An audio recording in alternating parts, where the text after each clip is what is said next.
I watched the nominations, and I'm shooting a movie in Cinecittà in Rome where movie history just pours through the walls. Amazing. And we stopped for 15 minutes and watched the nominations being read by Riz Ahmed and Alison Williams, and we cheered so many times, and it's just this wave of luck and joy that came over me, and my costume designer Lizzie Crystal was there with me watching it, and we were just so happy for every single one of our colleagues, because we know how it works. It's a group of people. Right. We work together a lot, and I rely on them, and they make the movie so much better. Yeah. And that gets, rewarded by their peers is just pure joy for me.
Schnauze!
Kamerad!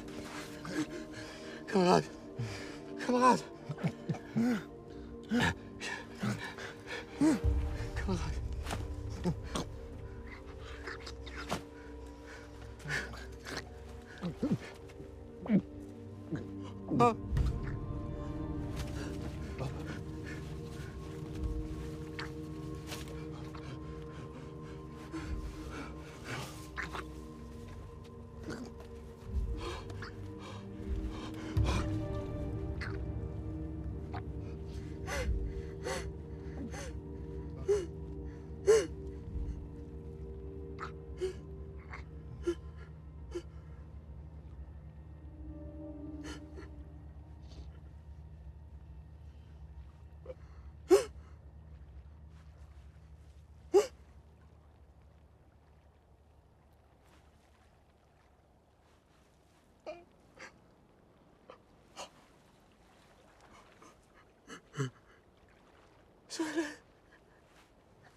Oh.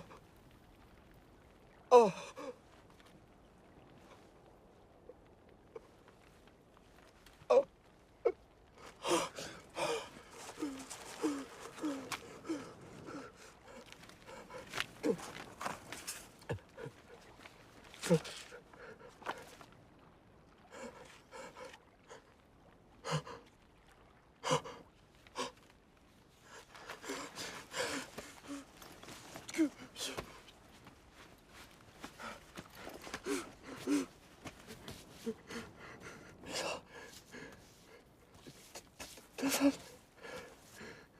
Je promets, je prends. Je prends.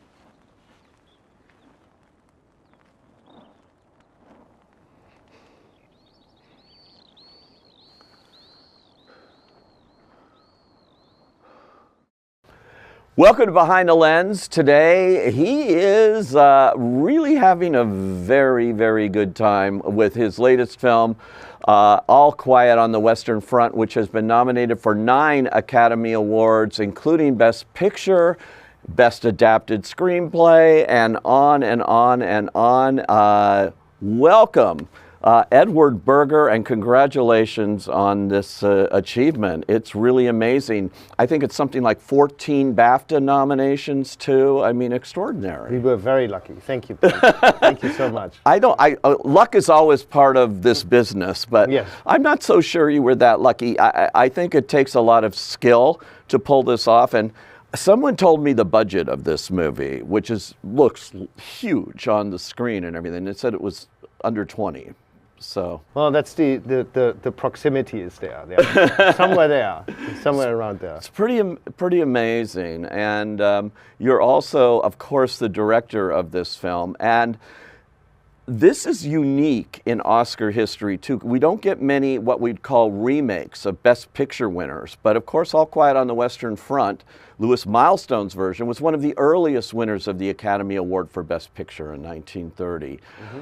Why now? Why make this new version? Of course, it's also the German entry and nominated for Best International Film as well, so it's in German. But why now did you decide to do this? I mean, you already half answered it by saying it's in German.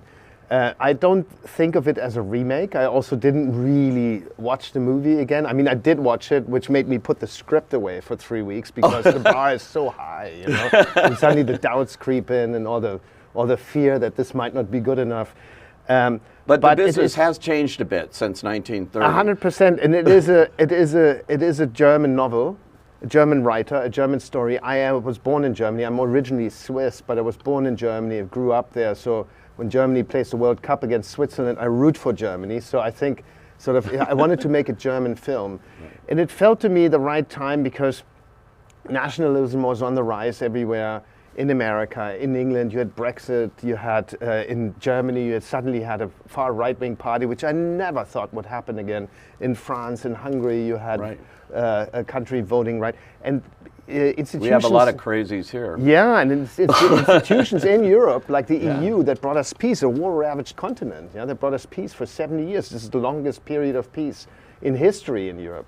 Were being questioned by these people. And then we suddenly thought, like, you know what, the times don't feel that different than 70 years ago, or 100 years ago, when that war started, from what we read in history books. So we thought it's the right time, and we wanted to make a very German film to sort of infuse it with our sense of responsibility. I feel a huge amount of responsibility towards history, and a lot of shame and guilt about what happened, and I wanted to put that in the movie, and that's why we thought we should make a movie like that. This is the ultimate anti-war novel. This is the ultimate anti-war movie when you see it, because you present it in all those stark terms of war. I've told you this before, but I have never seen war on the battlefield quite presented the way I saw it in this movie. In fact, I've seen hundreds of war movies and World War II movies and World War I, but wow, I mean, what you managed to achieve on the battlefield is unique.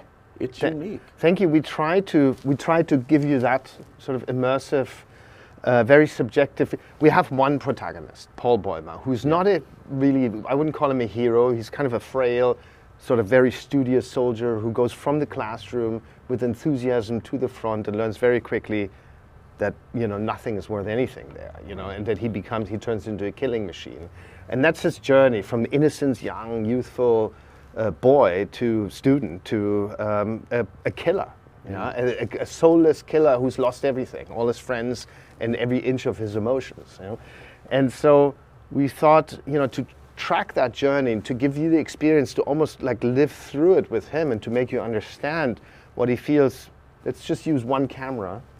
And focus on, which is an idiotic idea, on a battlefield that is 5 football fields large and has tanks and 500 extras, and you think like, well, let's put 5 cameras up but we thought this guy has one set of eyes, and if we want to make you feel what he feels, we better use only one set of eyes and either see his face and what he feels or what he sees. So that was pretty much our limited point of view, in a way, to That's make it the amazing thing, and the film does start out with this kind of gung-ho attitude. Let's go, it's going to be fun. It's like an amusement ride for these kids going out there in a weird way.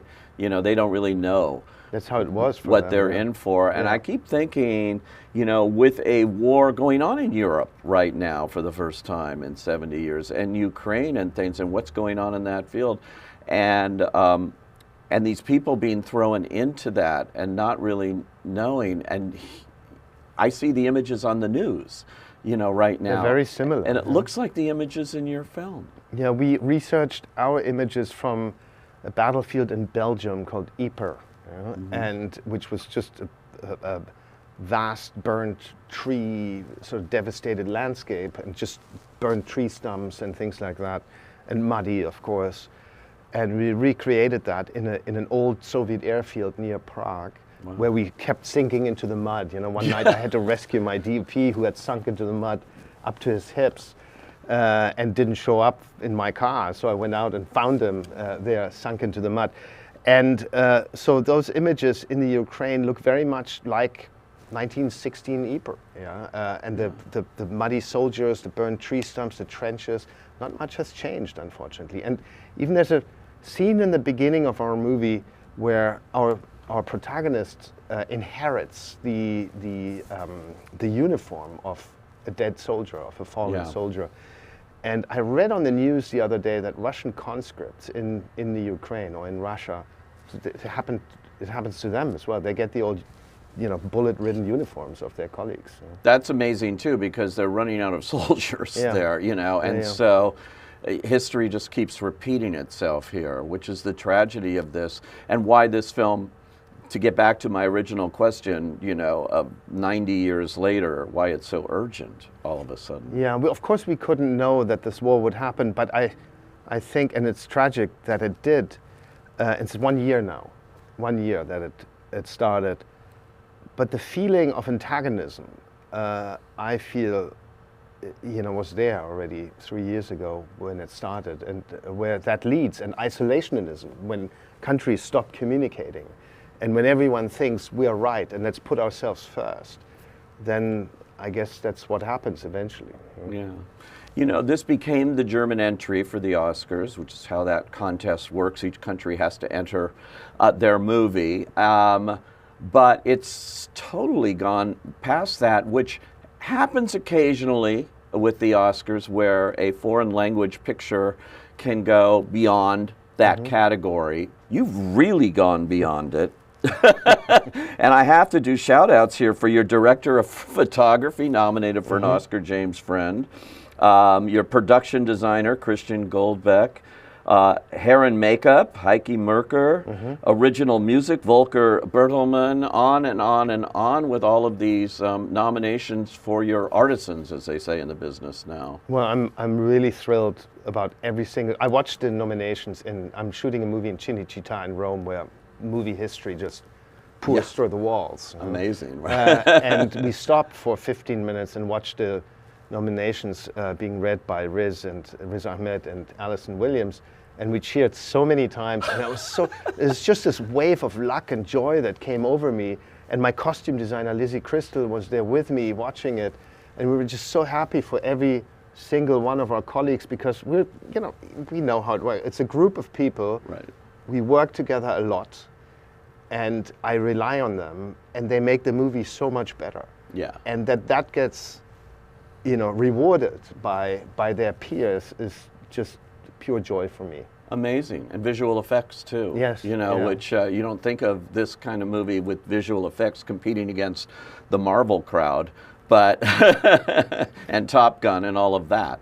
Well, we try to make the visual effects feel seamless, that they just blend with the reality. We put a lot of the things we filmed in the immediate foreground were real, and also the background that we filmed plates of it and were real to make it really feel, I never wanted anything to distract from Paul Bäumer's face, and just in order to not have you start thinking, oh, that must be CG generated, computer generated. Right, exactly. What was the biggest challenge, though? When I mentioned the budget, you talk about budgets, usually these movies. The mud. We kept sinking into the mud. That was the biggest challenge. It was freezing. There's one scene that we shot, which became the heart of the movie. It is a big element in the book, and it's a scene where Paul Bäumer stabs a Frenchman in a crater, and he suddenly stares death in the face and realizes what he's done, and regrets it. Forgets it 10 minutes later, but he regrets it and realizes this guy's just like me, and I've lost my soul, like in this process. And he basically cries for 3 days. We shot this. So the problem with this scene is that my daughter, when I decided to make the movie, she usually ignores what I do next, but this time she heard All Quiet on the Western Front, and she was 17 at the time, and she realized, she told me basically, you have to make it. This is the best book I've read. I cried 7 times. And there's this scene with the Frenchman in the crater that made me cry and that touched me so much. So I knew there was a lot riding on the scene. I couldn't ruin it. And so we were there in the mud, in this pit of water and snow and freezing cold. And I rehearsed it, and it was 3 pages long in the script. And 3 pages, 3 minutes, and that's how we scheduled it. We had a day and a half. So Felix Kammerer, the actor, the wonderful young Austrian actor that we found, does a performance of the first rehearsal, and it's 11 minutes long. And the AD comes running up to me and says, can you simplify this? Because we're going to need 4 days if you shoot it like this. And I knew, in that moment, I knew, do I shot this ear where he asked for simplification, or that ear where my daughter says this is the best scene? Yeah. And in that moment, I sort of walked away, and I knew I had to ignore him and listen to her and sort of make that scene despite all the challenges. And we, in fact, did take 3.5 days and had to cut something else to accommodate it. But I don't regret going through that and sort of just focusing on that scene, because it really became the heart of the movie. And what you just touched on there in adapting the book, and your daughter demanding that I do faithful to that, you, Leslie Patterson, and Ian Stokell adapted the novel for this. So what was the particular challenge in that of delivering on this book, the previous film, memories of all of this for audiences? Well, first of all, you want to be different from the previous film, especially. But also, I feel the book is 95 years old. I read an interview with Remarque, which gave me a lot of confidence, by the way, because also there was a lot of doubt there. When I readapted it, and I started watching the movie again, and I stopped writing for 2 weeks because I had, the hurdles were just so big. Yeah. That I thought, and I had to sort of concentrate on our take, and forget the old movie again. So, so it's 95 years old. There's an element of our perspective, our privilege of our perspective on history. We now know that the First World War was the beginning of a much bigger terror. 17 million people died, and we might think that we might have learned something from this conflict. And only 20 years later, another world war started, and rise of nationalism, rise of the Nazi Party, rise of Hitler, attacking those same countries again. And we felt, I especially, and that's what I mean by making the movie German, feel a tremendous sense of guilt and shame about that. And I wanted to put that into the movie, and I wanted to shed a light of what came next after the First World War. So we included, for example, which is not in the book, the armistice negotiation with Daniel Brühl plays that. Which is really interesting to see in the film. Yeah, it's a good contrast to the battlefield, but it's also, for me, the main reason was to say this is the beginning and not the end. Yeah, and because the armistice negotiations in German history were the beginning. The Daniel Brühl character was assassinated by nationalist terrorists a few years later. Hitler used this character to blame politicians on the loss of the war, which was complete nonsense. Of course, the military used it for rearmament, to make themselves stronger, to insert themselves into the government, and then to legitimize the Second World War. So we felt it was a necessary addition. And Remarque had said, by the way, this gave me courage. I read this interview with him. He had said, any adaptation of my work I feel is subjective and should add their own point of view, because otherwise why do it? I already wrote the book, you might as well just read the book. So I felt like there was a gracious grant of his that we were able to add some of our own POV.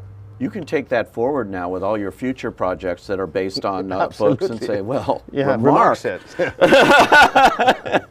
That's so great. And speaking of future projects, you are juggling right now, because I've tried to arrange this interview and everything else. Making a movie, making another project right now, as you just mentioned, at Cinecittà in Rome. Yeah, I'm shooting in Cinecittà, which is a wonderful place, and with a great cast of actors. Ray Fiennes in the lead, who's a wonderful person and actor who carries this movie. And so brilliant in the menu right now. Which, absolutely fantastic. I'm so thrilled for him and to watch that movie. Stanley Tucci, who's wonderful, Isabella Rossellini, Lucien Massamati, John Lithgow. So they all joined me in Rome. It's a wonderful group of people, and we're shooting a movie about the conclave, about the papal election, a fictitious papal current election. Wow. So all that's political thriller in a way.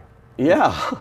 All that's going on as you're juggling award season here, but you're seeing it from a different perspective. You know, Well, I'm concentrating on the movie, on the next movie. You don't have to worry. And I'm here. very lucky to be here for a day and enjoy this luncheon. But otherwise, I'm concentrating on, of course, you know, there's always the next movie. It's so fun to witness it now from this perspective, because also the same thing, when we made All Quiet, we were just making a movie. Right. There's a bunch of people just making a movie, not thinking about the future and just wanting to get it right in that moment. And it's a little bit how I feel about the current movie Conclave, that I just want to get it right in that moment. You know? Exactly. And so you can just put all this aside and really just focus your job as a director on this. You've done so much stuff, you know, in television as well. The Terror with Jared Harris, Patrick Melrose, BAFTA winning, Emmy nominations, galore, all of that. Do you enjoy doing television too? I like doing both. It really just depends on, I like making film, you know, and for me it's the same thing. And Patrick Melrose, for example, was a novel that I'd read, or a series of novels, 5 of them, that I read 25 years ago. How could I not do that? And you cannot, and I'd always been a fan, you know, it was a dream project that landed in my lap, and I was so grateful for it, with Benedict Cumberbatch in the lead, and it was such a great rewarding piece of work, and there's no way you can make a movie out of that. It's just a piece of 5 episodes of very different television from each other, very different from each other. And so that found its form in television. All Quiet, I don't think, should be a television series. Right. Should be a movie. Next Conclave is definitely a movie. And afterwards I want to make a movie again, but you know, if I find the right piece of television, a limited series, I would love to do it again. Yeah, certain books just lend themselves to that format. It's become so big in recent years. Yeah. And drawing the biggest names and most talented people. Absolutely. In that form. And I should mention Netflix, which does a lot of those, has All Quiet on the Western Front, which means you have a global footprint immediately with this movie. It's seen everywhere, which is a real advantage in many ways here for something like this to get it out there. Well, you have to imagine it's a German language movie, which doesn't usually get a global release. You know, we get a distributor here, a distributor there. Exactly. With my partner at Netflix, immediately, first of all, we had a wonderful theatrical release in 20 or 30 countries, I forget the exact number. And they were just very supportive in terms of putting the movie out there. It was wonderfully received by these countries, and then we had immediately that global release, and the audience, especially internationally, also really embraced it. You know, it wasn't just suddenly only a German movie for German audiences. And I did feel from the beginning that this is the one thing I wanted to talk about this sensibility of what the responsibility of bringing the wars to the world, and dealing with it now. And I felt like it could be an interesting addition to the dialogue between the countries, you know, to see a war movie from Germany, because of our history, because of our responsibility, because of our, you know, what we did, because of shame and guilt. You know, there's nothing, in America you have a sense of pride and honor, you know, what pertains to the First or Second World War. You were roped into this war, you liberated Europe from fascism. That leaves a sort of a legacy in you, a DNA in you that you can look back upon and be, you know, feel a certain sense of pride about it. In Germany there's nothing to be proud of or feel honorable about regarding the war. So that sensibility had to go into the movie, and I felt that might be interesting for you to watch. Absolutely. I'm curious, as we wrap this up, Germany, what's the reaction there to this film? It's being very, very warmly received, embraced. I couldn't, you know, the numbers on Netflix are great. It had a very good theatrical release. It was just overwhelming for me. It was really beautifully received. Yeah, and this is the rare German film that's also up for Best Picture. It's got it all going on. Thank you so much for coming in to Behind the Lens today, Edward Berger. Thank you very much.